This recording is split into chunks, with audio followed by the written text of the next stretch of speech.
So I want to give you a couple tips to help you win your VA claim.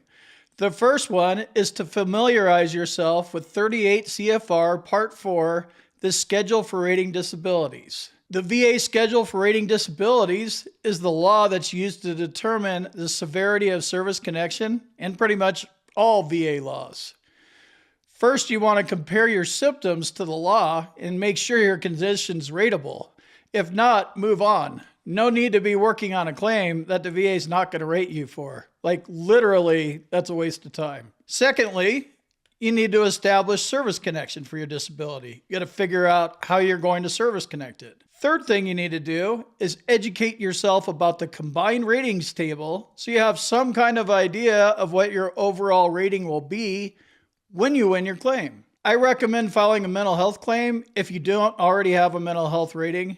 You're a disabled veteran living in pain. You got depression and things like that. You got mental health issues. No different than me. This is where your strategy comes into play, because if you have a 30% rating, would you rather work on 2 or 3 small disabilities that'll move you from like 30 to 50%? Or would you rather go from 30% to 80 and jump 50 points? This is how much a 70% mental health rating will change the outcome of your claim. It's huge. 38 CFR Part 4, the Schedule for Rating Disabilities, is the law, but VA raters use something different. So I suggest you take a little peek at that so you know what a VA rater might do when they're looking at your claim. It's called the M21-1 Adjudication Procedures Manual. This manual is for Veterans Benefits Administration employees who develop and adjudicate U.S. veterans' disability claims. So most people are already service-connected for some disabilities, so let's talk about increases and secondary service connection claims. To file a claim for an increase, you need to prove that your disability got worse. That needs to be documented. You need documented medical evidence. All right, Combat Craig, I'm ready to file my claim for an increase here. I think I might have enough. Do you think it's going to be enough? I'll tell you the answer right now. If you're asking yourself, is this enough? I'm looking at my hand. It's not enough. You need to be looking at your medical evidence and be like, yes, I proved this, I studied the law.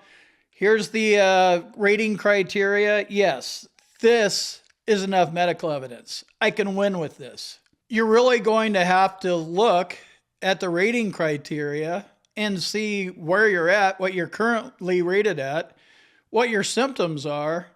And then if you need to go from like 30% to 70%, you need to match your symptoms up with the rating criteria. And do you even qualify for 70%? If that's what you're shooting for, great. Or 100%. Do you meet the rating criteria at those higher levels? If you do, you need medical evidence. But you already got that because we covered that already, right? If you can't look at your medical evidence and see it, like, this deserves to go from 30 to 70%. If you can't see it, neither's the VA. So get more. Make it clear. It needs to be clear to a layman veteran like me and you. If we can see it, then the VA can see it. If you can't see it, you need to make more complaints. There's a couple ways to do this. Log into your My Healthy Vet account and start complaining to your primary care doctor through direct messaging. Ouch, it hurts. It hurts. Range of motion sucks. Whatever. You want to keep complaining until you get to see a doctor. It helps to have current complaints in your VA medical records because guess what? That's the first place the VA rater is going to go look. Another thing you can do is get a doctor to fill out a disability benefits questionnaire for you. There's literally a checklist of your symptoms getting worse.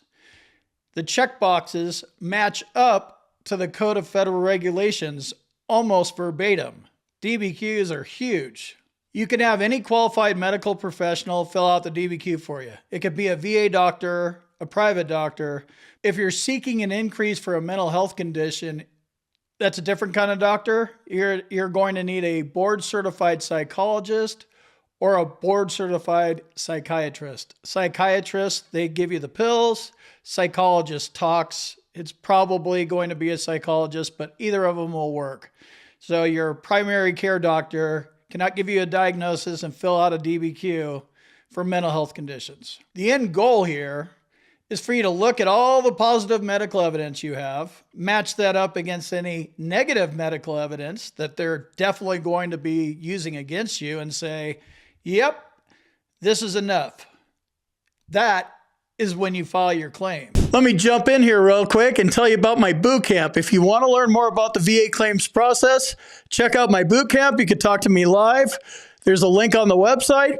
And in the description, combatcraig.com. And also, if you need medical evidence, like a nexus or documenting your symptoms properly, go to our website, combatcraig.com, and it says medteam/nexus letters. Click on that link, fill out the form, boom, you're done.